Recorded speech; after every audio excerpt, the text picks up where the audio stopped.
Hello friends, welcome to my channel Kuhu's garden. आज की video में हम बात करने वाले हैं फरवरी शुरू होते ही हमें अपने गुड़हल के पौधे पे कौन से काम करने होंगे जिससे गर्मियों में पूरी गर्मी अच्छी फ्लावरिंग हो और पौधे की ग्रोथ काफ़ी अच्छी हो।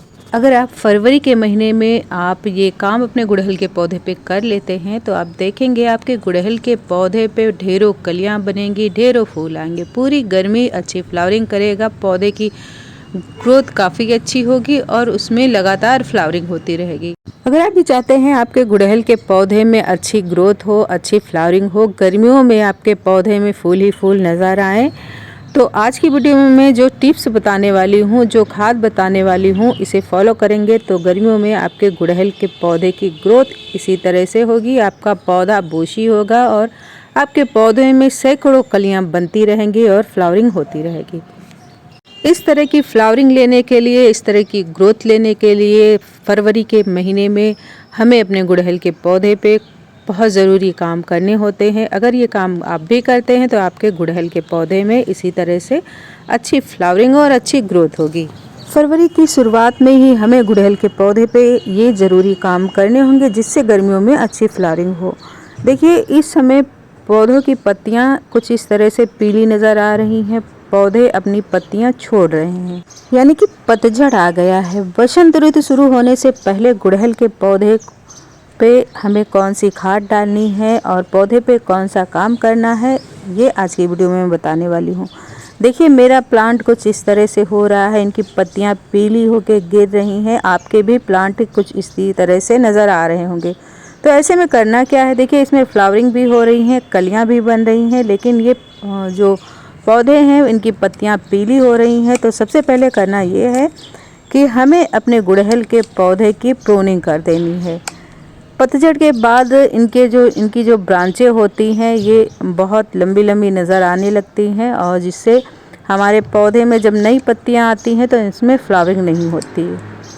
तो करना क्या है, सबसे पहले हमें अपने गुड़हल के पौधे की कटिंग करनी है। फरवरी में कटिंग आप करते हैं तो देखेंगे बसंत ऋतु में इसमें नई नई ग्रोथ आएगी, नई पत्तियां आएंगी और आपका प्लांट काफ़ी बुशी हो जाएगा। मेरे पास जितने भी गुड़हल के पौधे हैं आज मैं सभी की प्रूनिंग करूंगी, कटिंग करूंगी। अगर आपका पौधा बहुत बड़ा नहीं है, उनकी ब्रांचें बहुत लंबी लंबी नहीं हैं, तो आप लाइट प्रूनिंग कर सकते हैं। बहुत ज़्यादा आप हार्ड प्रूनिंग करने की ज़रूरत नहीं, बहुत ज़्यादा कटिंग करने की ज़रूरत नहीं। आप लाइट प्रूनिंग करके पौधे की अच्छी ग्रोथ ले सकते हैं। तो देखिए, मेरा प्लांट काफ़ी बड़ा था इसलिए मैंने इनकी कटिंग कर दी है। कटिंग करने के बाद ये कुछ इस तरह से नज़र आ रहा है। तो देखिए, मैंने अपने गुड़हल के जितने भी मेरे पास पौधे थे उनकी मैंने कटिंग कर दिया है और कटिंग करने के बाद मेरे पौधे कुछ इस तरह से नज़र आ रहे हैं। ये देखिए, एक दो प्लांट ऐसे हैं जिनकी मैंने हार्ड प्रूनिंग की है और दो प्लांट ऐसे हैं जिनकी मैंने लाइट प्रूनिंग की है। आप देख सकते हैं मेरे पौधे कुछ इस तरह से दिखते हैं। कटिंग करने के बाद अपने गमले की मिट्टी को पूरी तरह से साफ़ कर देना है। वहाँ पे जितनी भी सूखी पत्तियाँ हैं उनको हटा देना है। उसके बाद हम इसमें 1 से 1.5 इंच गहरी गुड़ाई करेंगे। गुड़ाई करने के बाद हमें इसे 24 घंटे के लिए या फिर 1-2 दिन के लिए इसको यूं ही छोड़ देना है। ना इसमें पानी देना है, ना ही इसमें खाद देना है। तो यहाँ पे देखिए, हमने यहाँ पे गुड़ाई कर दी है। लगभग 1 से 1.5 इंच गहरी गुड़ाई करके इसको 24 घंटे के लिए मैं छोड़ रही हूँ। गुड़ाई करने के बाद 2 दिनों के लिए या 24 घंटे के लिए इसलिए छोड़ते हैं ताकि जो हमारी मिट्टी में फंगस हो या फिर कोई कीटाणु हो वो मर जाए। धूप लगना बहुत ज़रूरी होता है। कटिंग करने के बाद हमें अपने गुड़हल के पौधे पे 2 मुट्ठी गोबर की खाद देनी है और चूना, ये पान की दुकान पे मिल जाता है, खाने का चूना है। 2 रुपए में एक ट्यूब सा आता है और जो ट्यूब आता है उसका आप आधा डाल सकते हैं। चूना डालने से पौधे की जो उर्वरक शक्ति है वो बढ़ जाती है। मिट्टी को ताकत मिलती है जिससे हमारे पौधे की जड़ें मजबूत होती हैं, पौधे की जो स्टेम होते हैं वो मजबूत होते हैं। तो उसके बाद 2 से 3 चम्मच इसमें आप डाल सकते हैं लकड़ी की राख।